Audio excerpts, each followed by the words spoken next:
Good morning, good day, whatever it is. We've got chapter 69 of The Wild Robot Escapes. Getting close to the end here. Good gracious. Hope everybody's having a fantastic Earth Day. I have been spending as much time outside as I can. You'll be seeing this tomorrow, the earliest, so I've got some bird over there singing. And there's some kids out there playing. I don't know what they're doing. Causing trouble, no doubt. All right, chapter 69, the train. Oh yeah, we left off and they were right on top of the train. But, Roz was, but Bright Bill, remember, was not able to get in before the train began to move. Oh man, the train. Our robot felt something like panic as the train pulled away from the station. She wanted to break down the door, leap from the train, and find her son. But what could Roz do? She had to act like a normal robot. She had to pretend that nothing was wrong. The train car's interior was a long, windowless room filled with rows and rows of robots. The robots were all facing forward, all standing still. If not for their softly glowing eyes, you might think they were statues. Some of the robots were perfect and new, but most had scrapes and dents, none more than Rosum Unit 7134. Roz walked down the aisle and stood in the last row, and the train started to accelerate. Faster and faster it went until it reached cruising speed. Then it hummed along the tracks, occasionally swinging left or right as it snaked around a curve. With no windows, Roz could only wonder how far she was traveling. She could only wonder about the scenery outside. Mostly, she wondered about her son. Was Bright Bill okay? How would she find him? Would they ever see each other again? Of course they would. Bright Bill was smart and resourceful. The goose would simply follow the train tracks into the city. Then he would find his pigeon friend, Graybeak, and she would help them reunite. Roz just had to stay out of trouble. Time crawled by. The robots gently swayed with the motion of the train. Finally, there was an announcement from the loudspeaker. Next and final stop, Center City Station. A whistle blew and the train braked and slowed and came to a smooth stop. The door slid open and the robots filed out.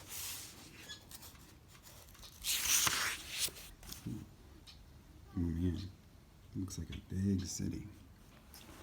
The March Through the City, Chapter 70. The main hall of Center City Station was enormous.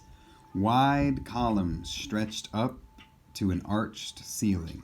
A huge electronic screen flickered with train schedules. The whole place was bustling with humans and robots, and everyone seemed to know exactly where they were going. Everyone except Roz. There was our robot, standing still in the station while commuters hurried past. She was trying to calculate her next move. She had to think quickly. You see, a normal robot would never loiter there for long. Roz needed to do something, anything, and when a crew of Rosum robots marched past in single file, she could think of no better plan than to join the end of the line and pretend to be one of them. She followed the crew through a set of doors, and suddenly they were outside. The city was a blur of activity. Automobiles hummed down the streets, robots marched along the sidewalks, humans talked and laughed and shouted, buildings towered overhead, and above them, airships buzzed across the sky. Airships. For a moment, Roz was dreaming again about how easily she could get home with an airship. But reality came crashing back when a white triangular ship darted over. It was gone in an instant, disappearing behind the rooftops. But that was all it took for the robot's survival instincts to flare. Were the Ricos searching for Roz or going about some other business? Roz tried to focus on her immediate surroundings. She was still marching behind that crew of robots. With each step, she grew more nervous that they'd noticed her tagging along. She wanted to break away. And as they started weaving and shuffling through a crowd of tourists, Roz slowed and stopped, and the robot crew continued on without her. Now Roz was on her own, but she didn't know what to do or where to go. When in doubt, Brightbill had always guided her north, so our robot set off through the city in that direction. While marching northward, Roz passed beautiful boulevards and architecture and gardens and art, and yet she had to ignore it all. She had to act like a normal robot, and a normal robot would never wander the city admiring beautiful things. Wherever Roz looked, she saw normal robots concentrating on their tasks and on nothing else. They ran errands, delivered food, swept sidewalks, cleaned windows, fixed machines, built glorious structures, and did more jobs than you can possibly imagine. Most walked on two legs, but some rolled on wheels or slid up and down the sides of buildings on tracks. The city was a glittering modern metropolis where humans lived in luxury, all thanks to the tireless work of robots. Roz was marching when the sunlight faded and the city lights brightened. She was marching when the humans went in for the night and the robots continued to work. She was marching when the sun came up and the humans filtered out of their buildings. A new day began in the city, and there was Roz, marching north, blending in, anxiously hoping her son would appear. Ooh, another short one. Chapter 71, The Observations. Oh, I remember from the original Wild Robot book, there was a chapter, I think, called The Observations that was done in a very similar style, where it looked more like a poem than prose, than just regular writing. Interesting. The Observations. Sunlight sparkled off the skyline. New buildings were constructed. Old buildings were taken down. Cargo ships docked in the harbor. Delivery trucks unloaded crates. Bright signs flickered with advertisements. Robots worked behind the scenes. Children played in parks. Adults ate and drank at outdoor cafes. The city pulsed with energy. A wild robot observed it all. Interesting. Yeah, the connection between that and the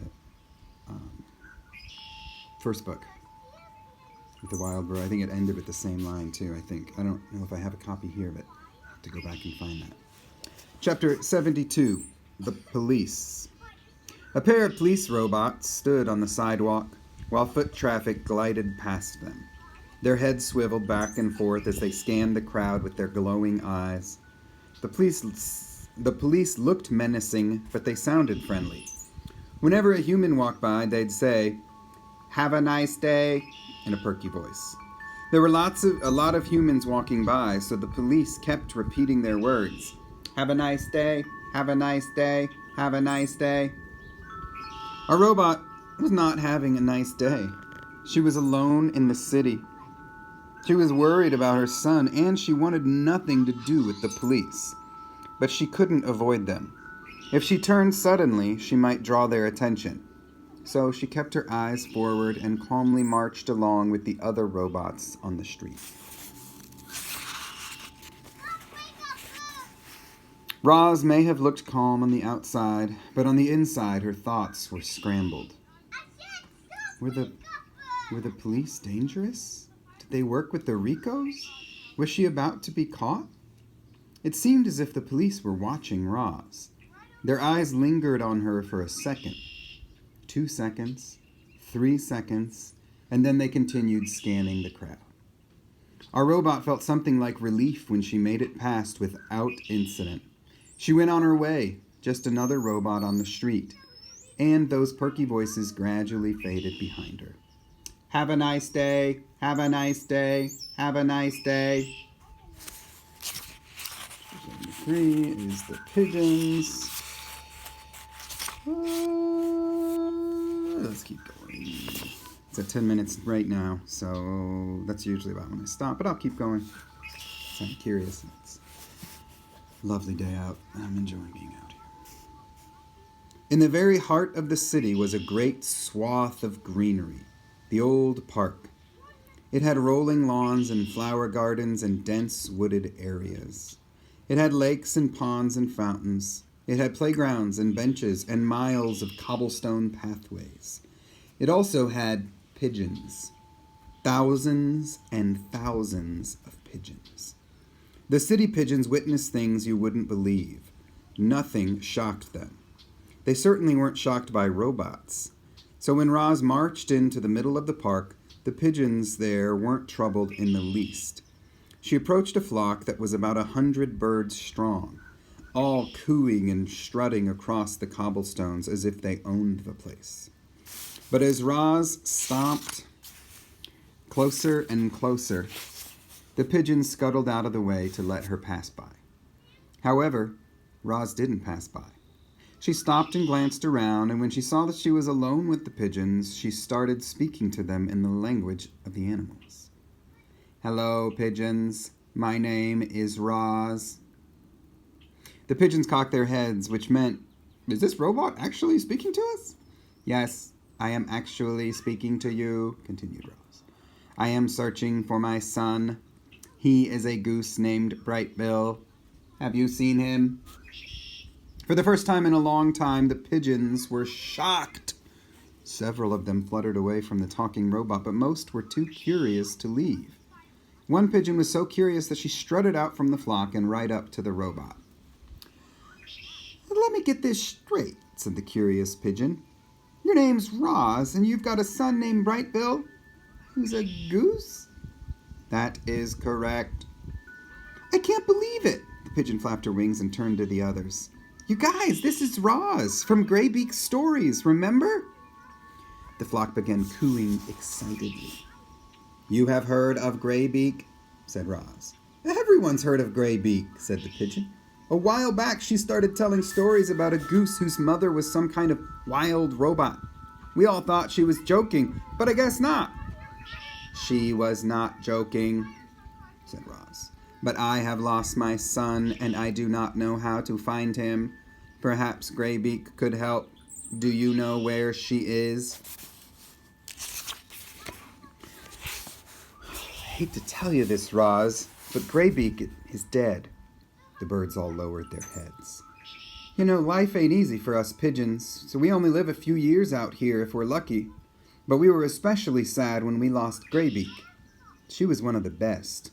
The others cooed in agreement. "I am sorry for your loss," said Roz. "I wish I had gotten to meet Graybeak. My son was very fond of her." The pigeon gazed up at the robot with a steely look in her eye. "Any friend at Graybeak is a friend of ours. If Brightbill is lost, we're going to find him." She turned to the others. "You heard me, flock. Hit the skies and tell every pigeon you see to start searching for a goose named Brightbill." At those words, the flock erupted into flight. Only the robot and the curious pigeon remained. "By the way, they call me Strutter," said the pigeon, fluffing out her chest feathers. "It is very nice to meet you, Strutter." "Thank you for searching for Brightbill. What can I do to help?" "You can help by staying put. I want you in this park when we return with your son. Don't hide or wander off and make us go searching for you, too." "Oh, and another thing," Strutter added. "Stay away from the park ranger robot. He spends most of his time taking care of the grounds, but he's always on the lookout for troublemakers." The pigeon gave a quick salute to the robot. Then she joined the search for Brightbill. And then tomorrow, whenever the next chapter is called The Sky. All right. Have a good day.